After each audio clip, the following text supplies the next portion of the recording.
خوش اومدید به این ویدیو از محمد رضا ایکس ام. توی این ویدیو اومدیم یه بازی جدید رو معرفی کنیم. توی این بازی که من تا لول 2 رفتم، یه بازی نسبتا خوبه، نه بد، ولی برای اینکه حوصلتون وقتی سر رفته یه ذره بخواد بازی کنید، مثلا این به دردتون میخوره.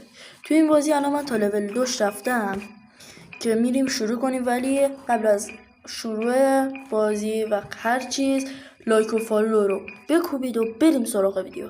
خب بچه اینجا الان نکس رو میزنیم. اسم برنامه‌ش هم کریزی گیمه، حتما دانلود کنید، خیلی بازی های خوبی هم داره. یه ذره مشکل نته حالا شروع شد. توی اینجا زامبی رو دونه دونه میزنیم. یه دونه مثل که سیه. خیلی کریزی گیم برنامه خوبیه.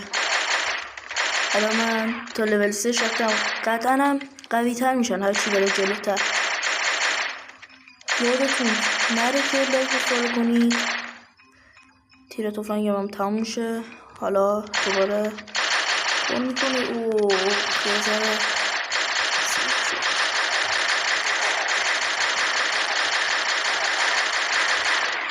این رو اول تمام بزنیم.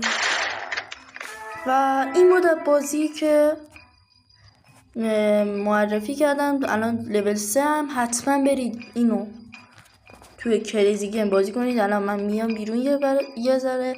الان این بازی رو اسکرین شات بگیرید، برید داخل کریزی گیم، اینو پیدا کنید و دانلود کنید. حتما بازی خوبیه. میتونید از کریزی گیم بازی های دیگه هم دانلود کنید. تا یه ویدیو دیگه با محمد رضا ایکس ام همراه ما باشید و ما رو سابسکرایب کنید و زنگوله رو بزنید تا یه ویدیو دیگه خبرتون کنه.